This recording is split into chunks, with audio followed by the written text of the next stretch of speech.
जो है ना एक टाइमलाइन पे समझा जा सकता है। बड़ी सिंपल सी टाइमलाइन है उस पूरे चैप्टर को समझने की कि ये चैप्टर में आपको नेशनलिज्म इन इंडिया में पूरा का पूरा आपको क्या बताया गया है। नेशनलिज्म इन इंडिया में दो बड़े मूवमेंट्स के बारे में बताया गया है। एक बड़ा मूवमेंट जो है वो है सिविल डिसोबीडियंस मूवमेंट, सॉरी पहला बड़ा मूवमेंट है नॉन कॉपरेशन मूवमेंट, और दूसरा बड़ा मूवमेंट जो है इस चैप्टर में वो है सिविल डिसोबीडियंस मूवमेंट।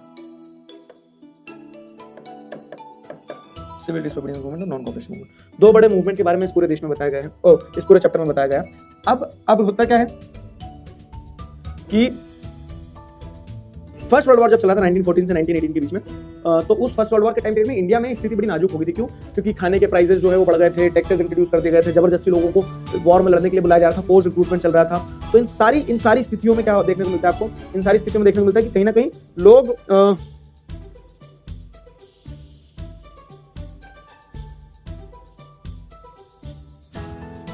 ठीक है, लोग जो हैं तो वो प्रोटेस्ट कर रहे थे। इस पूरी स्थिति में लोग जो है वो प्रोटेस्ट कर रहे थे, और लोगों के प्रोटेस्ट के चलते क्या है कि कहीं ना कहीं वो लोगों के अंदर एक sense of collective identity, nationalism का फोर्स आप डेवलप कर सकते थे। तो अब क्योंकि उस स्थिति में आपको नया मोड ऑफ स्ट्रगल, नया लीडर चाहिए था, तो उस समय महात्मा गांधी आते हैं इंडिया में 1915 में। इंडिया आने के बाद में ही टूवर्ड अराउंड 1915 में ध्यान है, फिर 1916 से वो पूरा इंडिया घूमने के बाद 17 में चंपारण में जाते हैं, इंडिगो प्लांटर्स की मदद करते हैं, 18 में खेदा और अहमदाबाद में पीजेंट्स की और कॉटन मिल वर्कर्स के लिए सपोर्ट करते हैं, सत्याग्रह के प्रिंसिपल से लड़ते हैं, ट्रूथ और नॉन वायलेंस की बात करके। अब उन्हें लगता है कि मूवमेंट नेशन वाइड स्टार्ट करना चाहिए। तो 1919 में जो रॉलेट एक्ट पास किया गया था, जिसके चलते ब्रिटिशर्स किसी को भी अरेस्ट कर सकते थे, उस रॉलेट एक्ट के अगेंस्ट उन्होंने आवाज उठाई। ठीक है, तो 13 रॉलेट एक्ट के अगेंस्ट में आवाज उठाई, रॉलेट सत्याग्रह चालू हुआ 6 अप्रैल से। वो रॉलेट सत्याग्रह चला थोड़े दिन, लेकिन क्या होता है फिर मूवमेंट को कंट्रोल करने के लिए मार्शल लॉ लगा दिया जाता है, जनरल डायर को कमांड दे दी जाती है। लेकिन वो जनरल डायर क्या करता है, निहत्था लोगों के ऊपर गोलियां चलवा देता है, और 13 अप्रैल के दिन जलियांवाला बाग इंसिडेंट होता है अमृतसर पंजाब में, और उसके बाद में स्थिति और वायलेंट होती चली जाती है। तो स्टेट जो है, मतलब गवर्नमेंट जो थी, सरकार जो ब्रिटिश गवर्नमेंट थी, वो और ब्रूटल तरीके से उस मूवमेंट को सप्रेस करती है, और गांधी जी को फिर वो मूवमेंट कॉल ऑफ करना पड़ता है क्योंकि खून खराब हो गया था।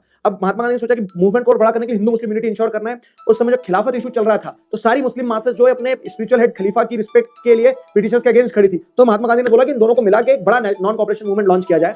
तो इस नॉन कॉपरेशन मूवमेंट के लिए प्रपोजल सितंबर में रखा जाता है, दिसंबर में प्रपोजल एक्सेप्ट होता है, और 1921 में क्या होता है, नॉन कॉपरेशन मूवमेंट स्टार्ट होता है। अब नॉन कॉपरेशन मूवमेंट स्टार्ट होता है तो शहर में लोग पार्टिसिपेट करते हैं, गुड्स को बॉयकॉट करते हैं, सारी चीजें करते हैं, इकोनॉमिक वैल्यू गिर जाती है। गांव में लोग बॉयकॉट करते हैं जमींदार वगैरह को, क्योंकि उनके लिए इमीडिएट पेन पॉइंट वो थे शहर में, गांव में। इसके बाद में अगर आप देखोगे तो आगे भी और प्रोटेस्ट चलता है, जो ट्राइबल पीपल है वो पार्टिसिपेट करते हैं, प्लांटेशन वर्कर्स पार्टिसिपेट करते हैं। लेकिन चौरी चौरा के इन फेमस इंसिडेंट के बाद में जब वायलेंस इरप्ट हो जाता है तो मूवमेंट को कॉल ऑफ कर लिया जाता है। ये 1922 में non cooperation movement call of होता है। अब अगला बड़ा मूवमेंट जो होगा वो 1930 में होगा, और अगले बड़े मूवमेंट का नाम क्या है, सिविल डिसोबीडियंस मूवमेंट। ठीक है, 1930 में सिविल डिसोबीडियंस मूवमेंट अगला बड़ा मूवमेंट होगा। तो इस बीच में गैप में क्या हो रहा था, तो आपको ध्यान हो तो स्वराज पार्टी बनाई गई मोतीलाल नेहरू और CR दास के द्वारा, और दो और फैक्टर्स थे जो चीजों को शेप कर रहे थे। तो वर्ल्ड वाइड इकोनॉमिक डिप्रेशन आया था, तो हमारा एग्रीकल्चर सेक्टर में किसान गेहूं नहीं बेच पा रहे थे, अनाज नहीं बेच पा रहे थे। साइमन कमीशन आया हुआ था जो इंडिया के कॉन्स्टिट्यूशन को बनाने वाला था, लेकिन उसमें इंडियन मेंबर कोई नहीं था। तो इसके चलते क्या हुआ, इसके चलते कि लोग प्रोटेस्ट कर रहे थे।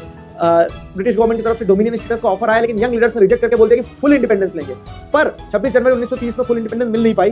तब महात्मा गांधी क्या करते, तब महात्मा गांधी इसी के पहले एक बड़ा मूवमेंट स्टार्ट करने की बात करते हैं, सॉल्ट मार्च। सब ये 1930 में हो रहा है। सॉल्ट मार्च से सिविल डिसोबीडियंस मूवमेंट स्टार्ट होता है। अब वो सिविल डिसोबीडियंस मूवमेंट 1930 में स्टार्ट होके 1931 में, ठीक है, क्या होता है, गांधी इरविन पैक्ट।